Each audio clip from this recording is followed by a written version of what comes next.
Once again, Cardamom's art takes us back to echo of 1915, and we're here with the smoke room once again. And for those of you who've forgotten where we got to, it's been a while since I've done the smoke room. We're on William's route in this particular video, and we just bumped into Sam with Will narrating. And hopefully Sam takes over narration duty soon, because it's tough on my voice.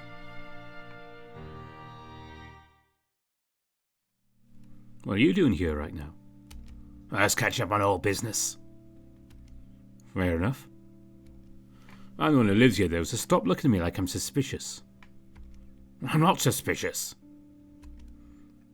At least not of you. That was my kid back there. Seemed prickly. Hardly surprising, I suppose. You see the missus, too? Ex-missus, but yes. Well, the point where they're close by, there's no telling who else is. Let's get back to the station. Quickly.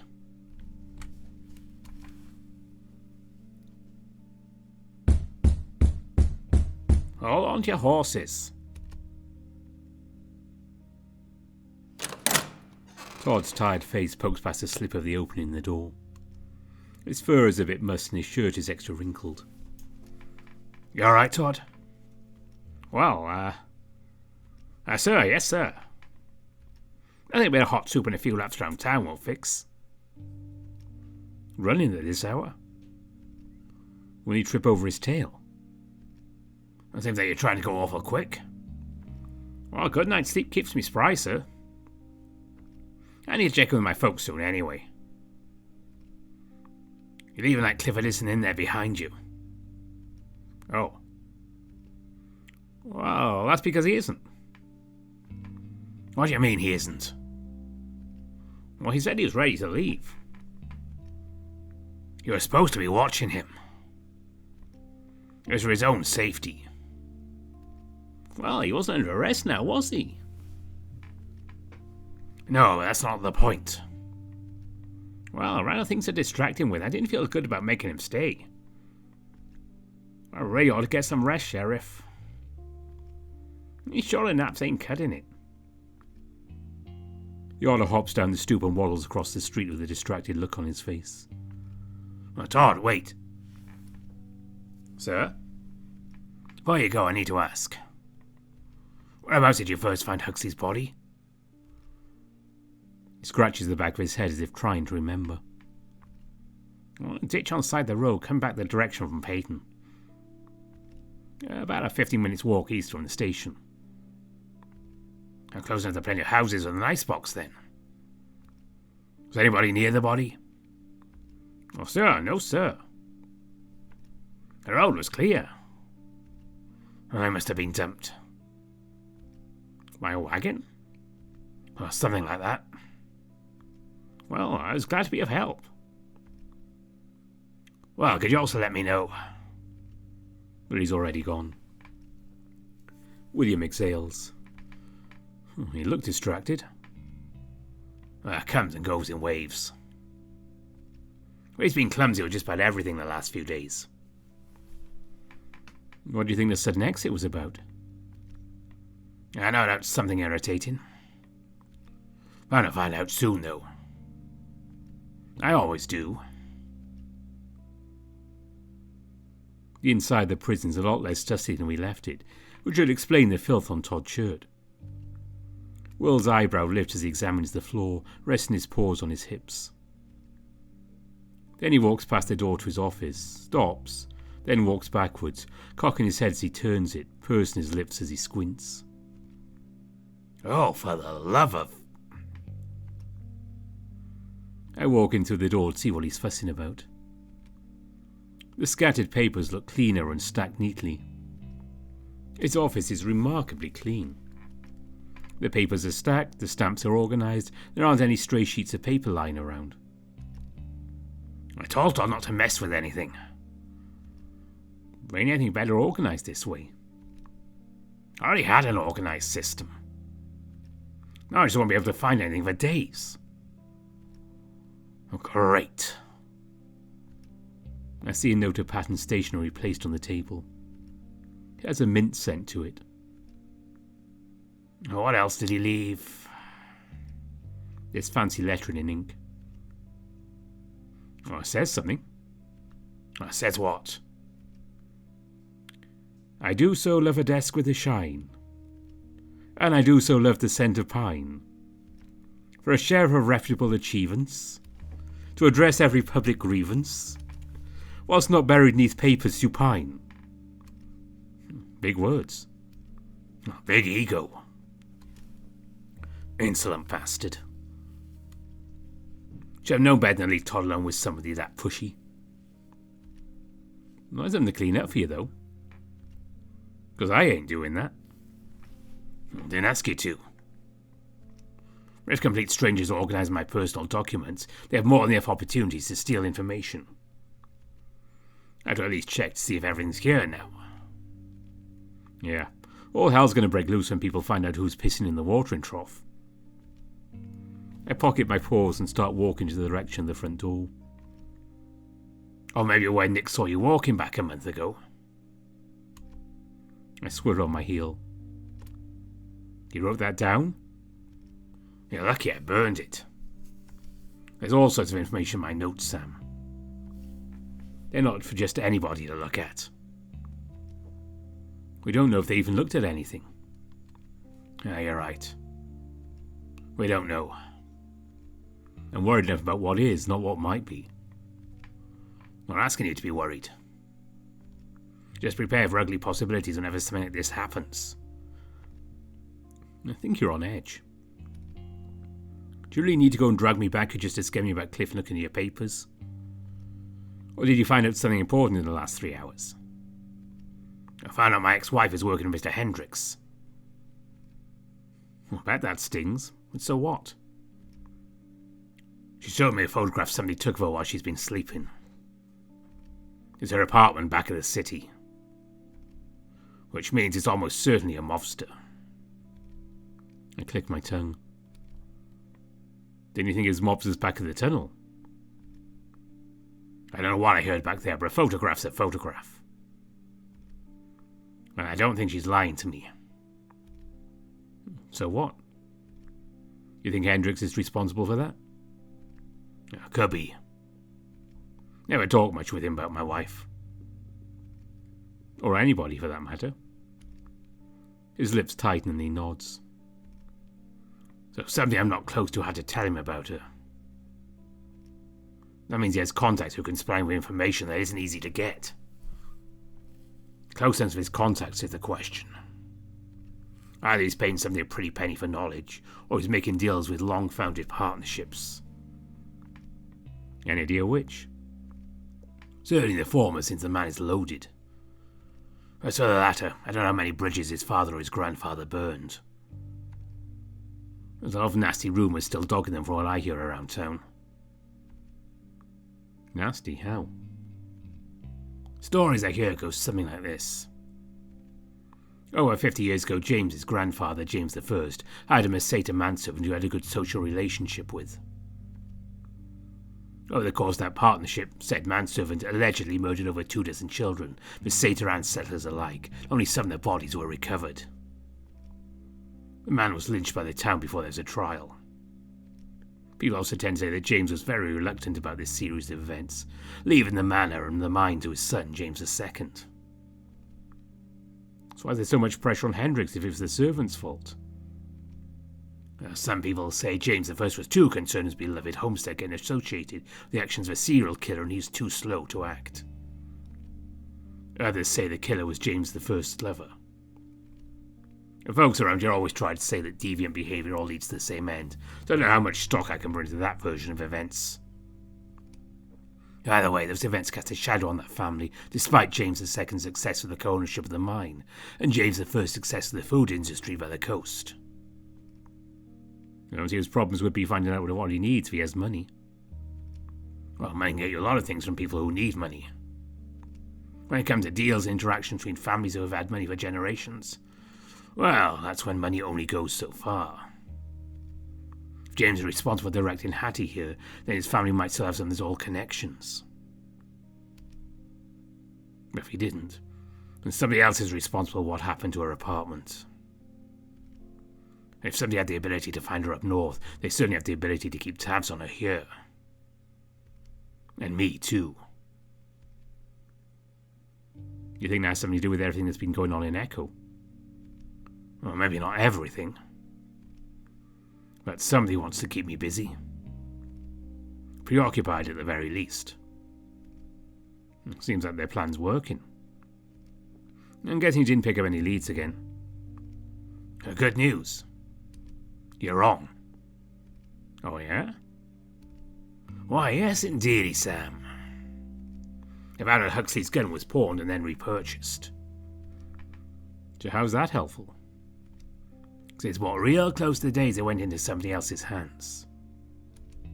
His drinking buddy Reed didn't know he was missing at the time, so he couldn't have taken the gun to his usual haunts.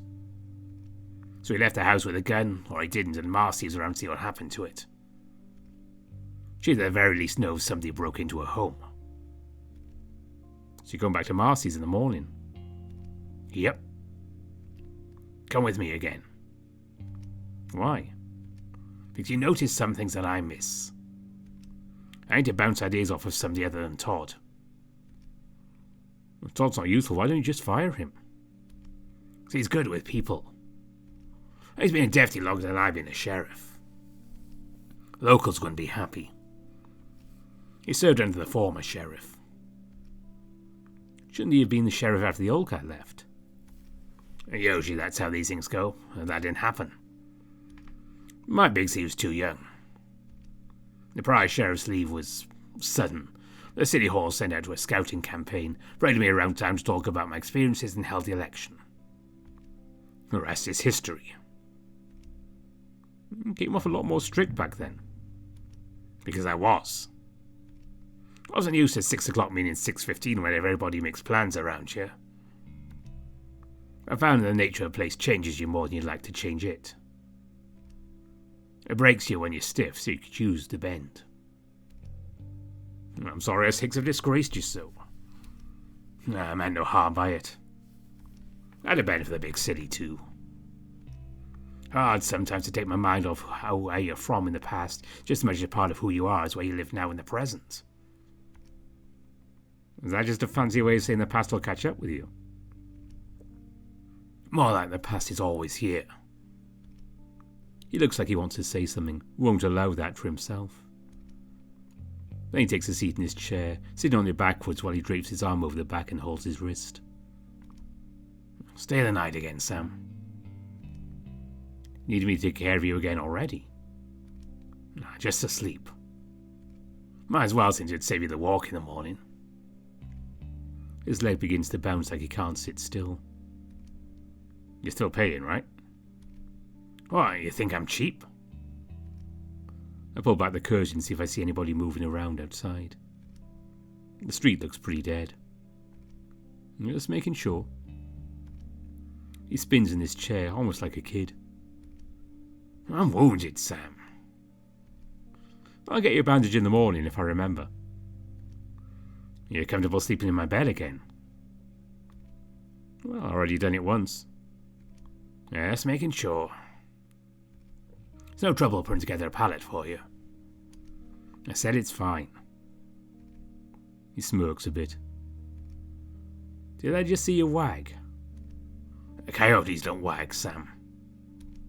You saw me use my tail to keep balance, yes. Bullshit.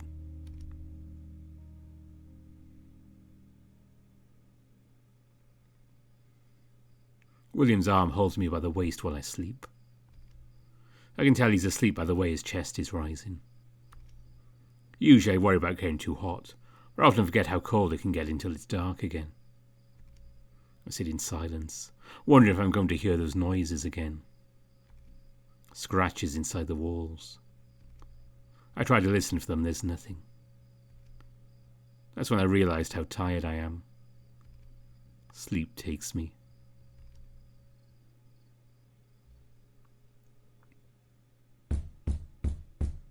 Fuck. I throw the thin sheet off of me.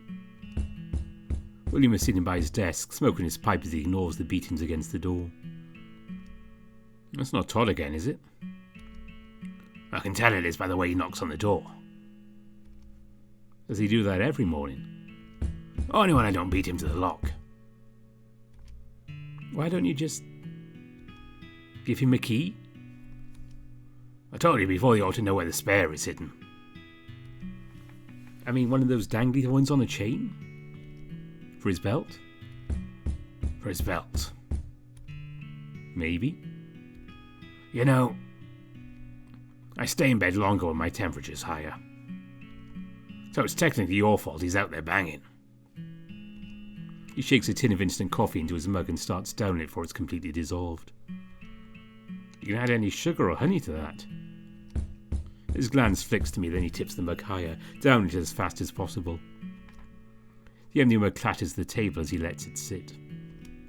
Are you on any? Nah. The banging gets louder while William yawns into one paw and gestures towards the window with his mug. You get used to it, you know. Just let's let him in already. We dress ourselves and get to the bottom of the stairs. I'm the one who opens up the door. Well, it's about time. Oh, howdy, Sam. Hello. You got here earlier than me 2 times in a row. I slept here. Oh, there's a relief. I suppose I've whooped myself for slacking more than a volunteer. Oh, no need for any of that. But I will need you in top form today. Can you do that for me, Todd? Sir, yes, sir. Good. Where is in Marcy Green again today? Got a keen suspicion she's going to know what happened to her husband's gun the day he went missing. Even if she knows, she might not tell us. That gun is crucial to the progress of our case. It's connected to the deaths of at least 2 people, the attempt of life on a 3rd, and injuring a 4th. Well, Marcy's real nice. I'm sure she's going to help us. Still doesn't know her husband's dead, does she? Unless she helped do it. You think little Marcy would do such a thing? Not really. We can't rule anything out too early. She's certainly a suspect, unlikely as it may be. What made you suspect such a thing? Clear evidence of domestic abuse, for one. I found out from his buddy Reed that he was a heavy drinker. Also found the madam with the hip they'd brag about controlling her. Keeping her in line, so to speak. The last time we were ever there, it looked to me like she was stuck in place. Like he'd made her depend on him as part of her routine. Depended on him for so long she couldn't live an ordinary life without him. Well, she hurt him if she relied on him. Sometimes desperate people still need an out. Take into account that she flinches when you speak to her. Baggy clothes are good for hiding bruises. I don't know the extent of what he was doing to her, but I have a pretty good idea what this situation looked like. If he went too far, she could have fought for her life. Sir, I don't like that. You're really making it seem like she did kill him. Except there's still the matter of the gun, Deputy Bronson. If it didn't go missing with him, then why didn't she use it on him? If she'd use it on him, why she tried to throw it away or give it to somebody else? She doesn't strike me as a schemer. So, the gun. I think we can find out what happened to the gun. We can get a little bit closer to find out who's involved in the death of Huxley Green, as well as who's responsible for a hit on Mr. Tibbets. And she's the only one who might know. So, what are you all waiting for? You ready to go, Todd? Right as I ever be, I suppose.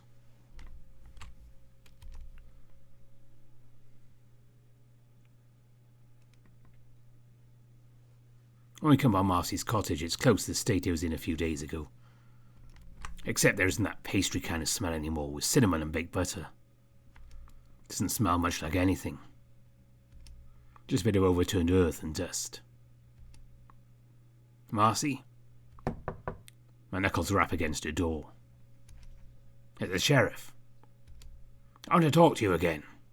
I hear something hobbling around on the opposite side of the door, and then it creaks open. The vacant gaze of Mrs. Green stares back at us. Oh, you're here again? Oh, yes, Marcy. We need your help again. Have you found him? I can't tell her yet. The investigation is underway. Oh, come on in then. The state of her house is darker and dingier compared to our last visit. There's so many more dolls. All dirty and dingy too. I can see clusters of half-filled teacups scattered about the house, some still with fluid in them, catching flies and bugs and specks of grime. Yarn's been tacked to the ceiling like spandrels. I think the idea is it's supposed to look like the inside of a big top. But the way the banners move makes me think it looks more like the insides of something alive. Well, thank you for seeing us again, Marcy. Truly. I just want to see him again. My records indicate Mr. Green owned a firearm, pawned and then repurchased in days of his disappearance. This firearm, to be exact. I put the gun on the table and her eyes go blank. Yeah, it's the day he went missing, didn't he?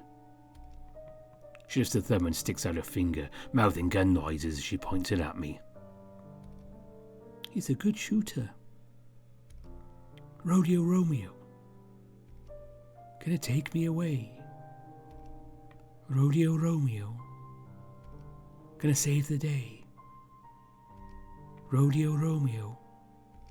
Got time to play. What are you singing? She wheezed first and then giggled. Our song. Marcy, are you dodging my question? She pouted. Yes. Why is that? She leaned away. Bet you think I'm slow, don't you? What? He ain't never coming back, ain't he? Maybe you did kill him. Why would you say something like that? 'Cause the dollies don't lie. They always tell the truth. Your dollies aren't alive, Marcy. They can't tell you anything. If they can tell the truth, then why can't you? All right, Mrs. Green. He's not coming back. Todd! I knew. I knew the whole time he ain't coming back. There's other people out there who need your help. I knew. Mom, we just need to talk to you about the gun. She closes her eyes and starts whispering to herself. I knew, I knew, I knew, I knew. Marcy, could we have permission to search your house and the property? I can get permission from somebody else if you tell me no, but I don't want to go through all the trouble. Not like anything matters anymore anyway. Well, I'll take that as a yes. Again, if you remember anything about this gun, or where it was stored, or who your husband was going to visit last time he saw him, it could save lives. I knew, I knew, I knew, I knew, I knew. She keeps repeating the phrase like it's a psalm.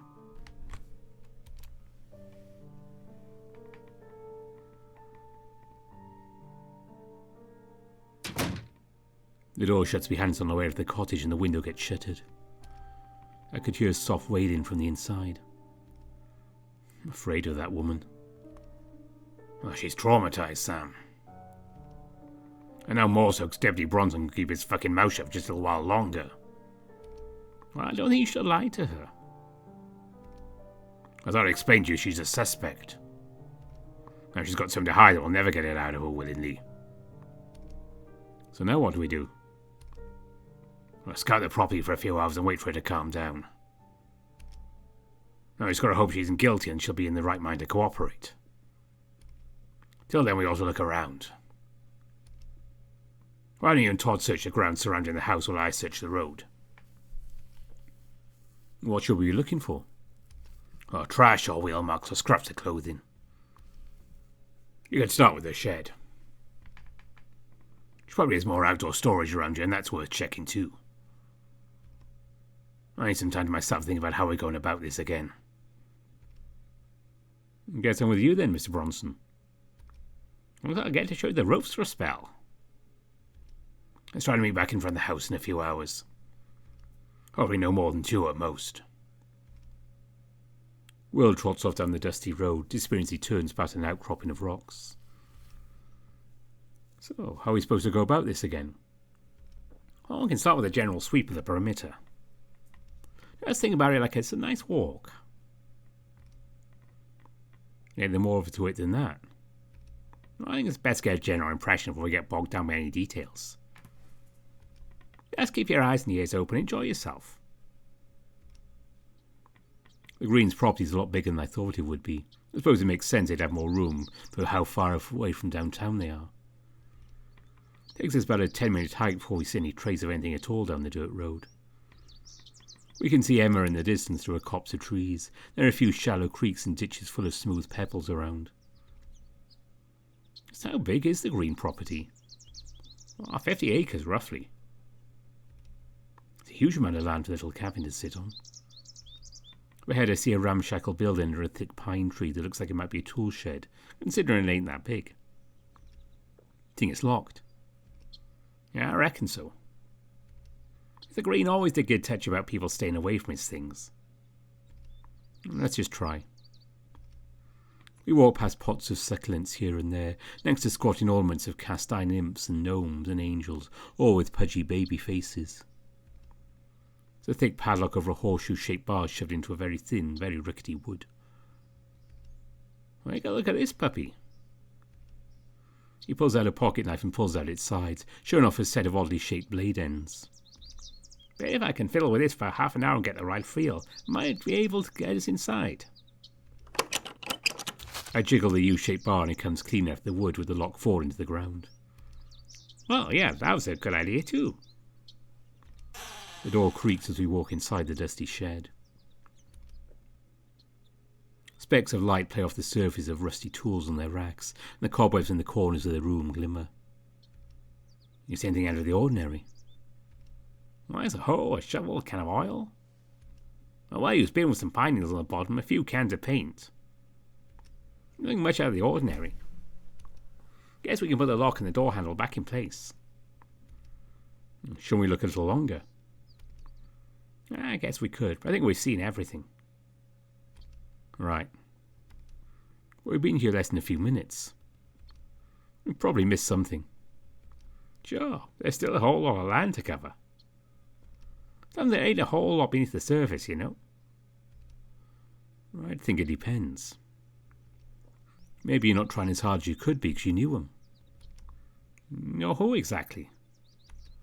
Well, you know Mrs. Green for a while, right? Of course I do.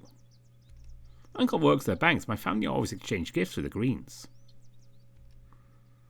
For some reason I thought your uncle owned a barber shop. Yeah, that's my other uncle, Amos Bronson. How many uncles you got? 7, I think. The 4 of them live up in Camp Roses, so I only see them at their reunion. And how many kids they got? Well, they all got at least 3, but some of them up to 7. That's too many. Well, ain't no such thing when it comes to family. More family just means more to love. How'd you all keep track of each other? Well, same way as everybody else does, I suppose. Writing, keeping picture albums, swapping gossip and making memories when we can. Our local family sees one another every Sunday. Sounds busy. Well, why do you see your family? I don't. Well, how come? I don't like them. Well, what for? They had a lot of ideas about what I should be doing, I suppose. Which trade I should learn. How often I should be available for them. They broke the law a lot. Doing what? Nothing too big. Mostly moonshine. Sometimes even riskier stuff. Bona fide smugglers, huh? I wasn't proud of them. If they knew me now, I guess they wouldn't be proud of me neither. And I guess I was scared I'd go down with them one day. I think they're in jail by now. Who knows if they're even alive? I wouldn't shed any tears for them. Lord knows they wouldn't shed none for me. Oh, that's so sad. I think it's simple. And fair. I didn't agree to be born to those people. I don't like to see a family neglecting one another. Family is supposed to help each other. If not to one another's dishes at the Sunday potluck, then at least when they're in trouble. Your family ever tried to make you wash your mouth out with bleach if you swore? Of course not. We don't swear at one another because we respect each other. That must be nice. How often did your family visit the Greens? Well, I've been over there more times than I can remember. Since I was a baby, I reckon. I know Todd said he wanted to leave. I make sure to turn over every shovel, every can, every piece of junk I can find. Todd just awkwardly stands by the door, looking out of it as if he wouldn't leave until I go with him. When he figures out I'm determined to be thorough, he sags a bit and starts helping me sort through the junk. After a decent while, we sort through more paint cans than I can count. I check into the slats in the floorboard. One of them goes back in quick-like when I see an angry-looking black scorpion skittering towards the direction of my arm. I wipe my brow with the back of my arm and keep looking.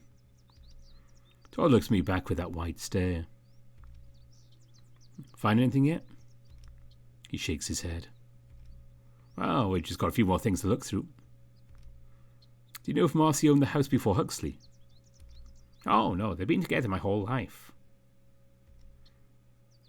You know, Mrs. Green doesn't look that old. Well, it's rude to ask a lady your age, Mr. Hayes. So you never did? No, sirree, Bob. Huh. You seem tense around women in general. No, I don't. You can't just tell somebody they didn't experience an observation, Todd. What I mean is you tense up when it comes to asking even basic questions of a woman. When you talked to me at the sheriff's office a few days ago, you got real personal. I didn't mean to. I thought you used to hearing about stuff like that from people. I'm not angry. I just think it's funny. And I just think it's important to respect women, okay?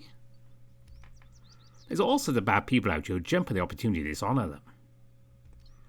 People like Mr. Green. Now, wait just a minute. I never said any of that now. You didn't seem very upset when you showed us Mr. Green's body, though. You're trying to imply something? Not much else besides you clearly didn't like him. Marks me as queer considering you knew him since you were a baby. Well, it can be hard to make a fuss over bad people when they kick the bucket. Do you think those rumours William was saying about Huxley were true? Probably worse. But I don't like to think about it. Mrs. Green seemed happy enough, so I just helped when I could. She isn't so good with chores. I can see that. I just wanted you to know that most women aren't like Marcy. You don't like special linens, they'll be off-put by the disrespect. If you're not willing to get a little personal with somebody once in a while, they think you aren't interested. If you're always more personal with men than women, well, you'll probably find yourself in bed with a man sooner than a woman. I don't need to go making any presumption about me, yeah? I think it's presumptuous to say most people get lonely. I could tell what you were doing in Will's attic. You mentioned Mr. Tibbets before you did. I can ask an honest question if you'll humour me. Well, ain't nobody else out here, so fine. Were you thinking about some she-otter, or were you thinking about him? Well, neither, actually. Then who? Most thoughts ain't pure. The company you're in ain't exactly pure. Ah. You're definitely sleeping with Strata then, aren't you? I thought you knew. Well, I pretty much figured. It's a lot to take in when I start to really think about it. I respect Mr. Adler a lot. He's sort of like another father to me. Sort of like one who tells you all sorts of stuff you're not supposed to know. So what? So, kind of awkward picturing you doing things for him. He pauses, stammering a bit like he's trying to spit something out. Mostly because I know he's not supposed to. And also because I think it's easy to see why he'd want you too. Now there's a confession. I knew there was something funny about this one. I worked him up to spanking himself off at the sheriff's office. But something's put him in an earnest mood. Maybe all the anxiety's loosened his tongue a bit. I heard before from Cynthia that otters get squeaky when they're scared, also when they're in a mood. Maybe Todd's the kind to mix those two emotions up. You saying I make you stiff, Mr. Bronson? Well, I try to get stiff at all, Mr. Ayres. Thoughts lead to actions. If I do something like that, I know I never get into heaven unless I marry. Who knows if I'll ever have the chance? You really think all that's true? Yeah, that's what my family taught me. How specific did they get? Mr. Ayres. Nobody ever goes into details about things like that. So, what you're saying is you don't know how far is wrong. I think I have a pretty good idea. See, he's got to go somewhere if he's not going in a wife, right? It's a violation of something we call the law of chastity. But you finished in your paw before, right? His ears droop. I'm not proud of all that. Sometimes it comes out and you can't help it. So you're already breaking the rules, ain't you? Yeah, path of chastity is the road any man can walk, even after they stray. So why not stray and walk the path later? Mr. Ayres. There's plenty you can do with another man that ain't quite close to christening your wedding bed.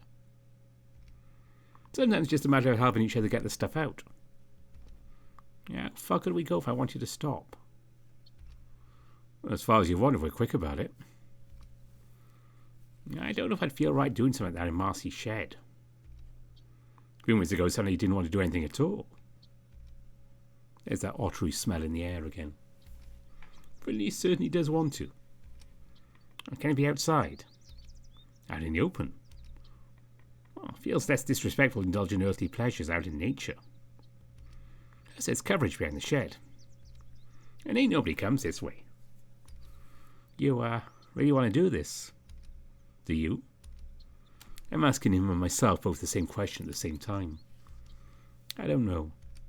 Another steady customer seems too good to turn up. Already know William is preoccupied in a different direction. How about I just give you a taste of the experience? You do something quick and easy and you can visit me later. With money. Well, how quick is quick? Take your shirt off and follow me outside. A twig snaps. We slide off one another like with the opposite ends of a magnet.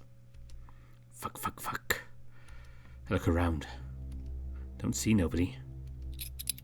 Look at Todd, who's flailing the ends of his belt like it's two heads of fighting snakes. Snatch my shirt from off a beam and toss it on myself and crouch behind the crate. He mouthed, "Don't leave me." I tried to mouth back. "You're just one person. It's fine." More pine nettles crunch so we can hear somebody coming back out of the bush. What's not surprising is that it's Marcy. What's surprising is the blood running down her legs. And then we hear something splash on the ground.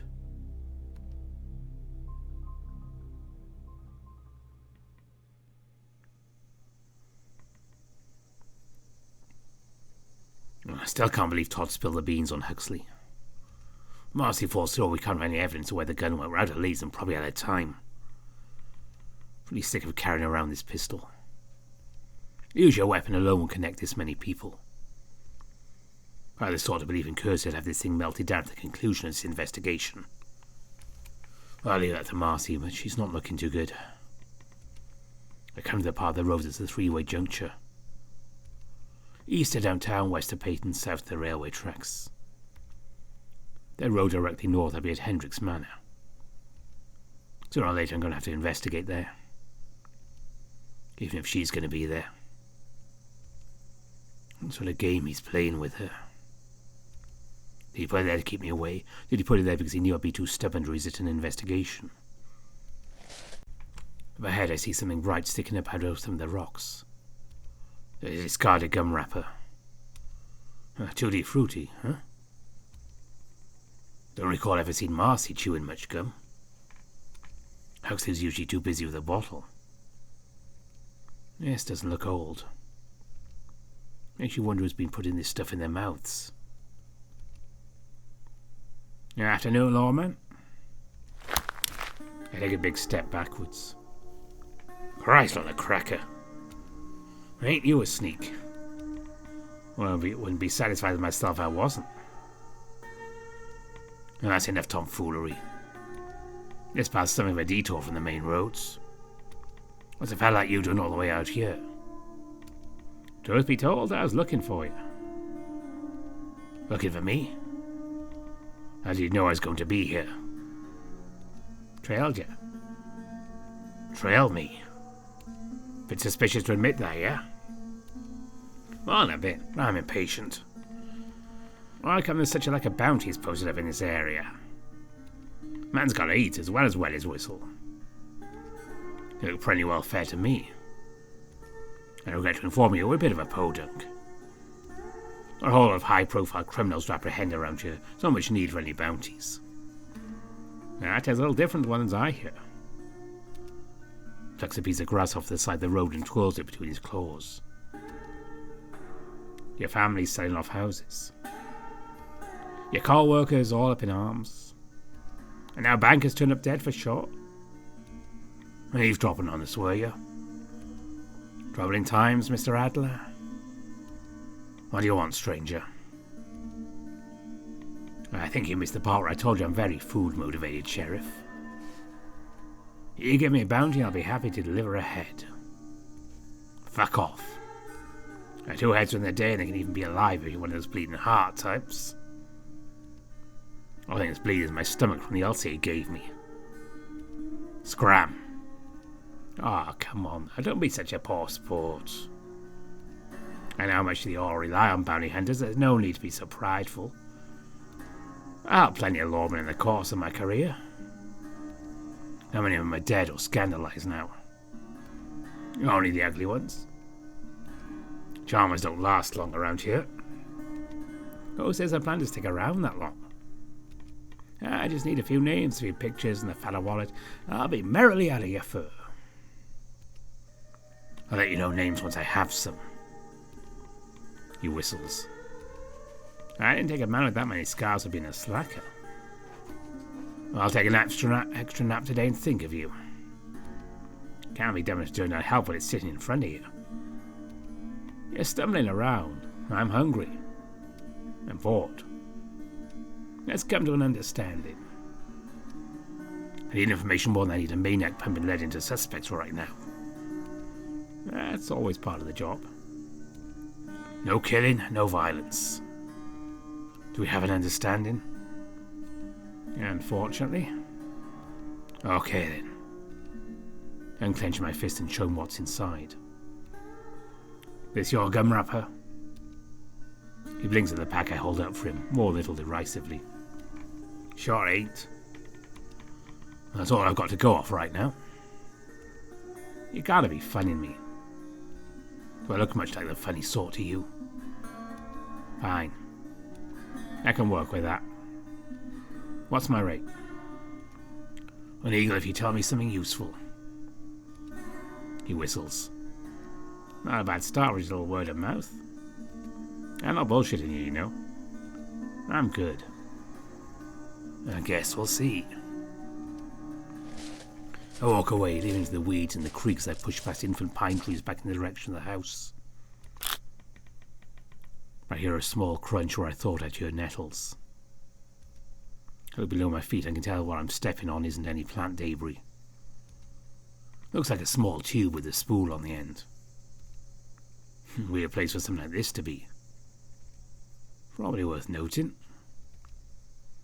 Once I'm done sketching, put in my pocket, I take a look at my watch. It's 6 p.m. there, so it's 4 p.m. here. Time to head back.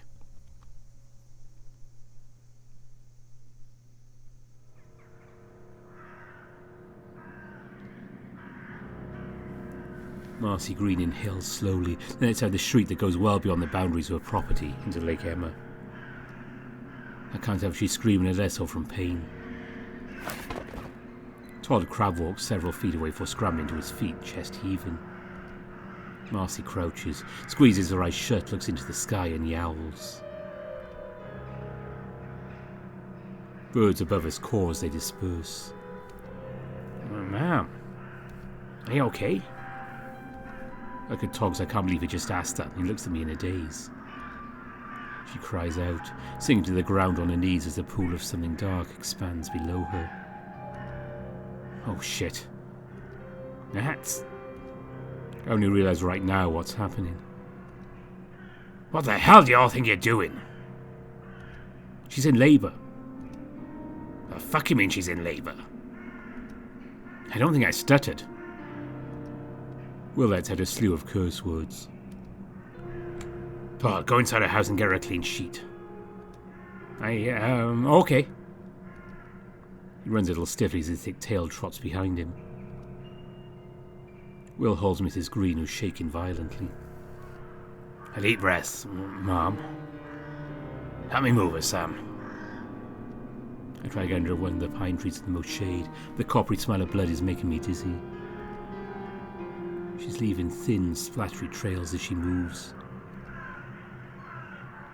Do you have a midwife?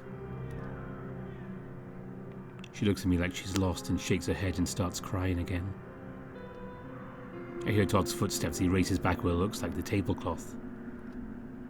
I check beneath the dress and gag from the sour smell. Her undergarments are soaked. We have to get these off of her. Can we do that, Mom? She nods, still shaking. Todd looks at me like I'm the one who needs to do it. I shake my head and jerk it towards her, give him the hardest stare I might have given somebody in my life. Okay. Alright. Todd crouches, grimacing from the smell as he puts his paws below. I hear the undergarments squelch as he pulls them down, sticking slightly to the skin. I can tell from the marks on the side of her leg she has an infection. Don't try to push too hard. She shakes her head, tears still welling out of her eyes. It's okay, Mrs. Green. You're gonna be a mommy. The rat starts wailing again. More blood splashes to the ground. I think I see a head. Mrs. Green screams again. I definitely see a head. Will holds Mrs. Green's hand and she squeezes it. Now there's a body. Hold it while it comes out. I am. Make sure the cord isn't wrapped around its neck. Was that what's supposed to happen? The baby can get strangled on if you're not careful. I'm sliding out pretty easy now. I can see it too. It's bloody and hairless with chunks of pus coating the body, encased in a thin film of mucus. For it's small. Very small. Oh, we need to cut the cord. No need. It's good to let the blood flow through the cord and the rest comes out later. It usually detaches by itself. How do you know that? I've seen this happen enough at work. But something's wrong. Will knows it too. There aren't any sounds. Will looks stone-faced and Todd looks scared. I just cover my mouth, able to look away from the scene of Mrs. Green trembling while the sour-smelling thing attached by a fleshy cord below her legs doesn't breathe. Will hangs his head and pinches his nose and looks at me. We need to keep her awake. She's lost a lot of blood. I knew they were dead. I knew it. You don't have to worry about that now, Mrs. Green. But it's all my fault. Well, it's not. This thing happens all the time. Trust me, I see it happen all the time. But it is, though. If it would have lived, he would have taken it. What? Taken it like he took me. Mrs. Green? If he was dead, then I could have had this one. But now there won't be another one. Forever again, for never again, for never again. Her eyelids flutter before they close. Stay with me, Mrs. Green. Todd, go get her something to drink. Stay with her and keep talking, Sam. I'm going to boil some water. He didn't look back at us when he stood up, as his tawny tail swayed behind him, prickling. I shake her shoulder to try to wake her up again.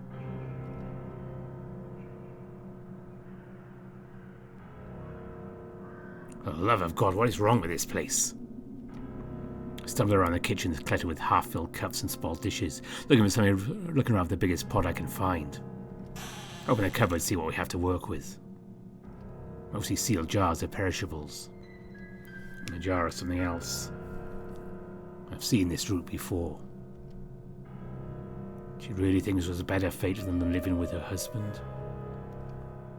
I'm afraid to think about the things Huxley Green might have been doing that I didn't know about. There's no time for that now. Speaking of pot below a stove, Todd knows exactly where the cups are. He finds a large jug of water in the pantry and turns the knob to let it flow. I turn on her sink and let the water begin to flow. Todd runs out with the cup in his hand. Surprised but thankful she has a gas stove, so I don't have to light a fire or stoke any coals to get started.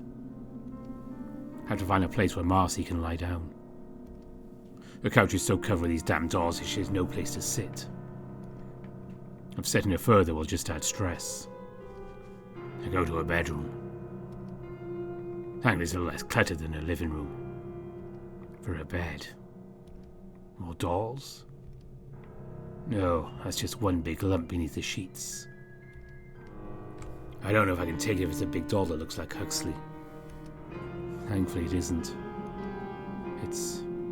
I think she mentioned it's her grandmother's burial shroud. She shouldn't be sleeping with this.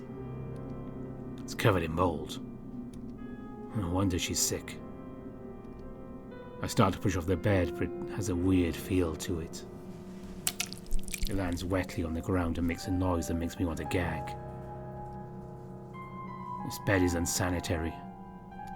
She can't sleep here. Living room it is, then. I remove each and every one of those dolls from the couch and place them on the only surface left, which is the table. Sam and Todd bring her in. She's holding a pink-stained sheet, wrapped up in a swaddle. Here. I direct them to the couch. Marcy is still dripping from the legs.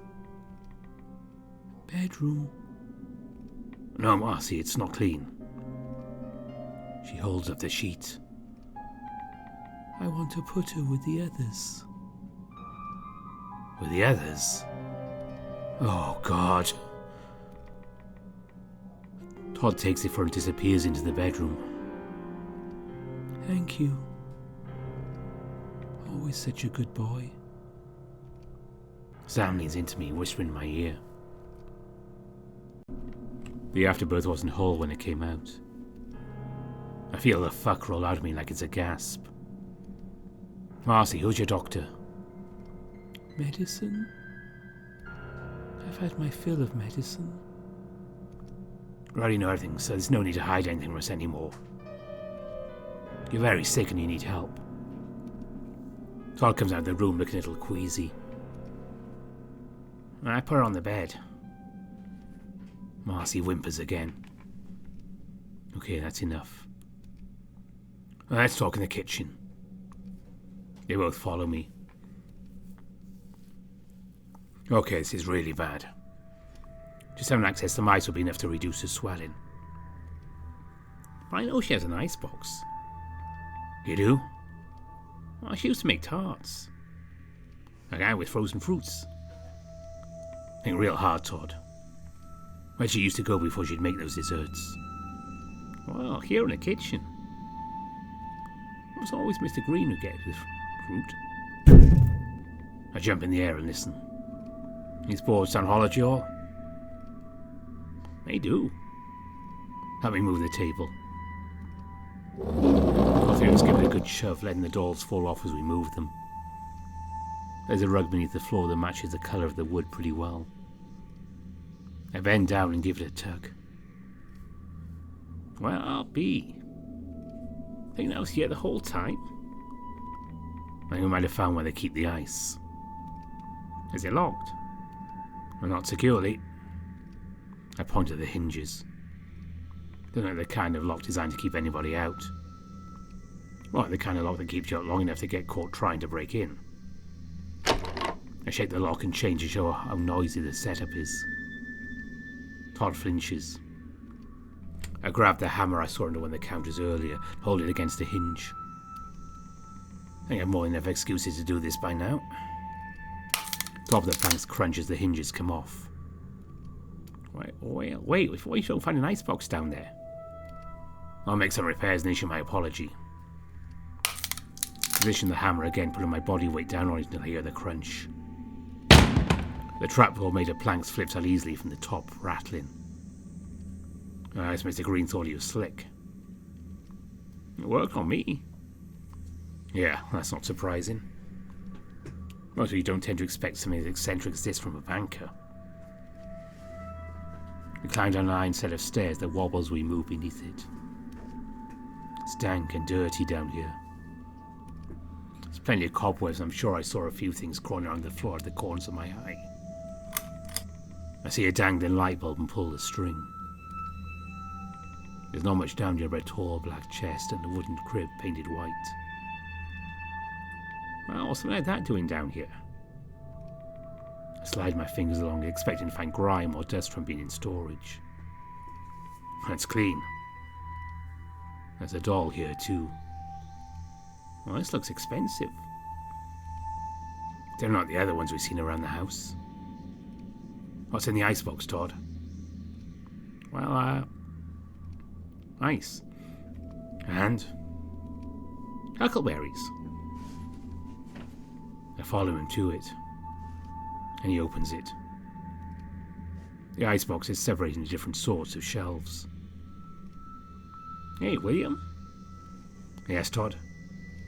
That really doesn't look big enough to store a body. I can't disagree with him here. It's far less down here than I'd have expected. Huxley had plans for this space. Looks like he never got down to them. Is this another dead end? I sure hope not. The two of them stare at me so they're waiting for what to do next. And their close proximity in such a cramped space makes something new dawn on me. I don't think it's personal, but did you all roll around in the hay together or something? You both smell really strong right now. They both look away. We're both really stressed, Will. And we should talk about the doll. Todd is unusually silent. Yeah, and the crib. Okay, fine. I'll pick this up later at a better time. So, the crib and this doll. Todd, are you sure you never saw Marcy go down to the cellar? Cross my heart. Huxley doesn't mark me as a fellow who'd play with dolls. Hell no, he wouldn't. Why is this down here? Why don't we go find out? We climb up the stairs and head back to Marcy's kitchen. Say, Sam? Dora knows doctors, right? People are close enough, yeah? Would she help in this case? I suspect she would. She'd respond better to you than she would to me. Right. I could go help? I think it'd be a good idea to go fetch her. Be careful about who else you bring. If a licensed doctor saw any of this, it wouldn't be good for her. Yeah, okay. Sam pokes around the hall of the kitchen with his head, giving Marcy another cautious look before disappearing out the front door. Me and Todd head back to the living room.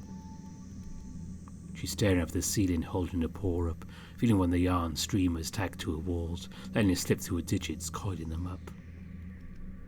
Marcy. She doesn't respond to my voice. Mrs. Green? Is it okay if we give you this? Her eyes widened as her mouth broke into a smile. Penelope. I bet you thought I'd forgotten all about you. Is Penelope the doll's name?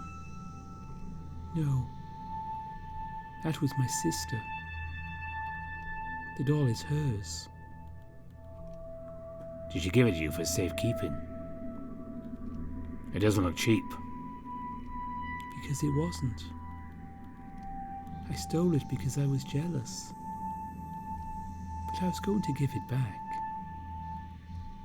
I just never got the chance to. None of us dare ask why. Why do you think Mr. Green had this locked in the cellar? Because he knew I wanted it. He'd know if I tried to mess with the chains. Why do you put it down there? Same reason he always did. He knew little girls liked dollies. She takes a look at the porcelain and gives it a kiss on the cheek. In the dark and the quiet, it's safe and warm. Sometimes you have to lose yourself in the coziness. The idea of not moving anymore isn't so bad. Because you're pretty as a picture and not quite so cheap. Mrs. Green, what's this have to do with anything? I'm just repeating what he said, for it took me away from everybody I knew. I think I understand now. He just liked to hurt me. Not because I think it made him happy, but because it made him feel more alive. Made him feel more alive than me as he took more from me, all the while saying he was doing me the greatest favour. Well, I just want you all to know that he wasn't doing that. I just think... We flinch as she goes cross-eyed and retches loudly. Red vomit shoots into the dark water we cleaned her with. I know she's going to be okay if she's got much time left. Mrs. Green, don't push yourself. But I want to. Won't let him hurt people no more. Not even dead. Mrs. Green. He had the gun. Went in the carriage. Red fox. Red fox? That's what I needed. She vomits again, brighter red this time, and her breath quickens. Todd, I want you to stay with her while Sam brings help. Yes, sir. Once I leave the Cloynes around that house behind, the tension on my shoulders loosens up.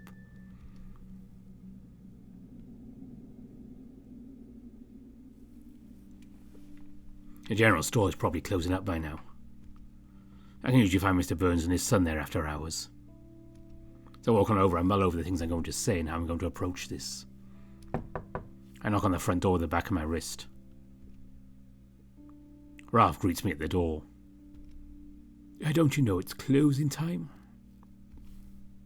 It's the sheriff. And I don't care if you're George Albert V. We're tired. Come back tomorrow. I smell the scent of shoe polish and lemons where I see Murdoch Burns at the door, give me a curious look.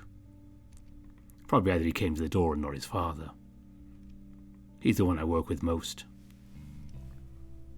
Oh, William? Afternoon. This is a bit of a bad time. We have a hands full. I can tell by the sheen of his neck that he's had a long day. Some doubt is anything like mine, though. I'm afraid it's urgent. How urgent? Urgent enough to make a few arrests if I have to. The rat glares at me and the fox eyebrows is lift. I know you're more reasonable than that. That urgent enough? Murdoch's brow furrows in confusion. Fine, come in. Fox opens the door and the rat exhales. Get me somewhere we can talk where it's just the two of us. The dark room will work for that. Feel Ralph's eyes on me as Murdoch walks me to a dinky little closet and opens the door. Smells strongly of chemicals and him in here. Tell me where this is from. For the cartridge I found on Marcy's Road. That's a Kodak film canister. The kind our store uses. The kind your camera uses, right? Yes, but we have several. Found it near Huxley Green's property in the woods by the road. Can't recall them having many pictures or a camera for that matter. They've never purchased any photography either. At least not to my knowledge. Where were you the day of the poker game? Well, I was at the store all day. Then I ate supper by myself or going over to Mr. Tippett's apartment. You didn't eat at home? Well, not since it wasn't a Sunday or a special occasion, no. Based on when Jimmy had the gun, Huxley had to have it taken from him either past the afternoon of the riot or any part of the day before the poker game. It's not a long time for somebody to get killed and have their gun taken from them. I saw him Murdoch most of Thursday. Didn't see him at all on Friday for the poker game, though. He's clean unless he's lying. Have to wonder if that's the case. Or if he's covering for any of his family. So you didn't see your parents on Friday night? I didn't. Or on Thursday after all the excitement? No. He winces as he rolls his neck. How's your shoulder? It stings still. You're redressing it every day? Is there something you're trying to get at with this? Thought you said this was urgent. I needed somewhere nobody would listen. I don't like being scared like that. Oh, I'm sorry. Today has been too much. You're forgiven then. I had to go through a lot to get this far. Who in your family drives the company carriage? Mostly my father. Sometimes my mother. How about your sisters? Holly's taken on joyrides before, but she's not supposed to. Do you know where any of your family been on those 2 nights? I have my guess, but no. Past 6 o'clock, my life is mine. For anything before that, they'd have favours and chores for me, and try to keep all that to the workday. Although, I don't keep me waiting, Fox. Cordelia Hendricks threw a party on Thursday night. I saw the invitation. Interesting. Is this all leading back to the Hendricks mansion? Now I have to check in on that next. No doubt in my mind. Looking forward to talking to that prick again so soon. As you know who attended this party? My mother, for sure. Perhaps my father. I'd have known my sisters if they did, though. I don't know. Let's have a few more questions. If you have more questions, then you should be asking me. The men have work to do at closing time.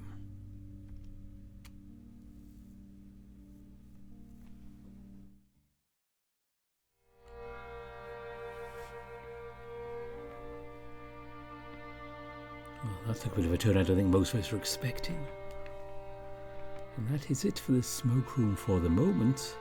Of course, we'll be going back when we've got more Nick and Will updates. And of course, George is working on Murdoch's route and Cliff's route, so there will be more updates, which we just won't be covering on the channel. But definitely we'll look out for those and find out what's going on in the smoke room. And next week on the channel, we'll be returning to a different world, and Nevin will be seeing what's going on there. But I'm going to wrap this up quickly. As always, I want to say thank you to all my donors on Patreon, anyone who drops by on the Ko-fi and throws a few dollars there, all much appreciated.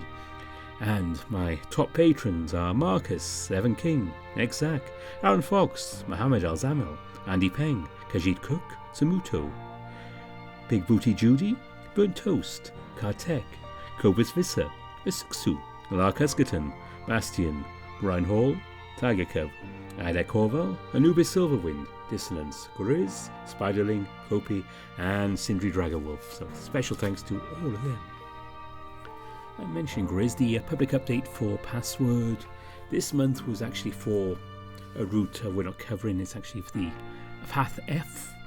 If you've been following Password, you know what that means. If not, don't worry about it. Just not something I'll be doing, but very soon we'll be returning to a bit more Password and seeing what's going on in Hammond Manor. And we're very close to the end, I believe. So that will be interesting to find out. And I will, as soon as I can, get going on that Tyson extract video where we see some of the stuff we haven't seen in other days on Dean's routes. I'll be working on that when I can. Unfortunately, it's a busy time of year. So that is it for now, as I say. Until I return next week with Nevin. Thanks for watching. Bye for now.